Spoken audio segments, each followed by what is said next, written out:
Dime tu verdad, baby, ella te está sacando. Tú no sabes cómo estoy sufriendo, todo lo tengo que decir. Cuéntame, tu despedida para mí fue dura. ¿Será que te llevo a la luna? Y yo no supe hacerlo así. Te estaba buscando, por la calle gritando. Baik, saya sebagai pemateri pertama akan menjelaskan tentang sejarah demokrasi. Awal demokrasi muncul hanya melewati model partisipasi politik langsung yang melibatkan seluruh warga yang sudah dewasa dalam proses politik. Penataan kehidupan bersama dikelola dan dikemukakan oleh Aristoteles sebagai bentuk negara bersama ideal. Poletela atau yang secara modern disebut oleh Robert Aldan sebagai polirici dan kemudian menjadi populer, dikenal dengan demokrasi yang meluas. Jadi, ciri utamanya yaitu adanya pengelolaan bersama oleh seluruh warga polis. Negara kota Cities Taipei yang jumlah penduduknya relatif kecil dan sejarah ini dicetuskan sebagai bentuk politik partisipatoris yang melibatkan seluruh warga kota kecil di Yunani kuno. Baik teman-teman, saya akan melanjutkan dari materi pertama, yaitu materi yang kedua berjudul pengertian demokrasi secara umum.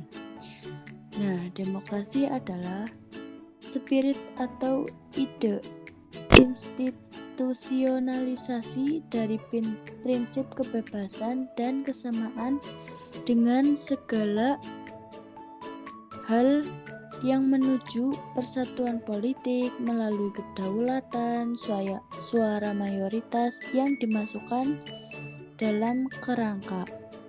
Jadi, dalam demokrasi itu mengandung 3 fenomena.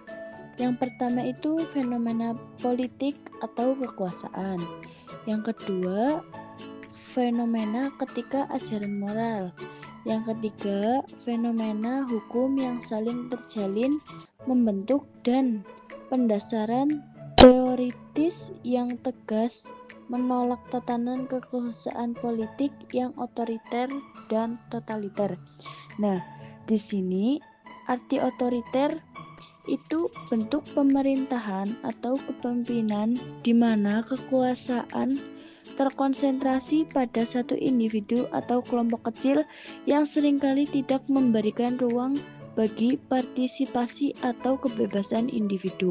Nah, totaliter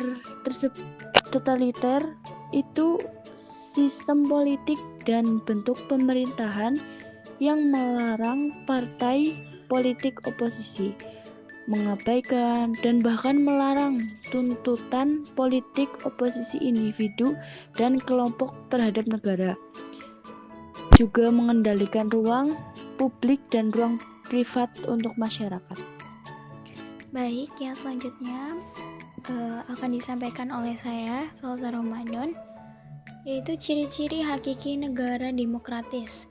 Menurut Franz Magnus Suseno, yang pertama ada negara hukum, yang kedua ada pemerintahan yang di bawah kontrol nyata masyarakat, yang ketiga ada pemilihan umum yang bebas, lalu yang keempat ada prinsip mayoritas, dan yang terakhir atau yang kelima yaitu adanya jaminan terhadap hak-hak demokrasi, dan makna juga menegaskan bahwa suatu negara hukum yang tidak memiliki dan tidak mempunyai demokrasi. Baik, selanjutnya ada prinsip-prinsip demokrasi dalam pendidikan. Yang pertama ada partisipasi. Apa itu partisipasi? Partisipasi dalam pendidikan mencangkup keterlibatan siswa dalam proses belajar mengajar serta dalam pengambilan keputusan di lingkungan sekolah. Ini termasuk memberikan ruang bagi siswa untuk menyampaikan ide dan pendapat mereka. Yang kedua, ada keadilan. Prinsip keadilan dalam pendidikan berfokus pada penyediaan kesempatan yang sama bagi semua siswa, terlepas dari latar belakang ekonomi, sosial, atau budaya. Hal ini penting juga untuk menciptakan lingkungan yang adil dan setara. Yang ketiga, ada prinsip kebebasan. Prinsip kebebasan dalam demokrasi pendidikan adalah kebebasan dalam pendidikan mengacu pada hak siswa untuk mengeksplorasi minat mereka dan membuat pilihan yang berkaitan dengan pembelajaran mereka. Kebebasan ini harus diimbangi dengan tanggung jawab. Materi yang keempat yaitu macam-macam demokrasi.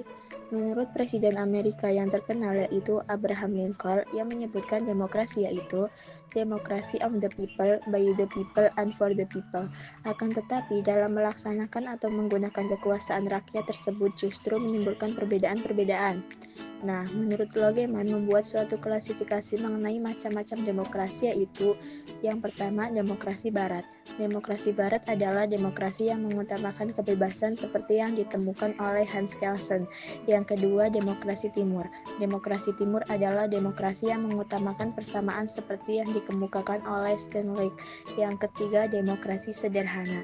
Demokrasi sederhana adalah demokrasi desa dalam masyarakat yang masih sederhana, di mana keputusan rakyat tidak menggunakan cara-cara yang dikenal dalam teori demokrasi, akan tetapi menggunakan cara-cara khusus, misalnya musyawarah dan lain-lain. Yang keempat yaitu diktator. Diktator terdiri dari nazisme dan fasisme. Pemimpin negara dalam hal ini dianggap sebagai eksponen rakyat atau pencerminan dari kepentingan rakyat. Dia merupakan orang yang terkemuka di antara rakyat terkemuka di antara yang sama atau primus inter pares. Selama seseorang pemimpin negara dipilih berdasarkan keputusan, orang banyak hal tersebut menurut Logeman tetap merupakan gambaran dari suatu demokrasi. Kesimpulan dari materi kali ini adalah demokrasi merupakan sistem pemerintahan yang ideal karena memberikan kekuasaan kepada rakyat untuk memilih pemimpin dan menentukan kebijakan negara. Demokrasi ini memiliki beberapa bentuk seperti demokrasi langsung, demokrasi perwakilan, dan demokrasi partisipatif. Nah, adapun implementasi demokrasi dalam masyarakat modern masih menghadapi beberapa tantangan seperti korupsi, keterlibatan rakyat yang rendah, dan pengaruh uang dalam politik. Demokrasi memerlukan kesadaran dan partisipasi rakyat yang tinggi untuk berfungsi efektif, sehingga pengawasan dan kontrol yang efektif diperlukan untuk mencegah penyalahgunaan kekuasaan.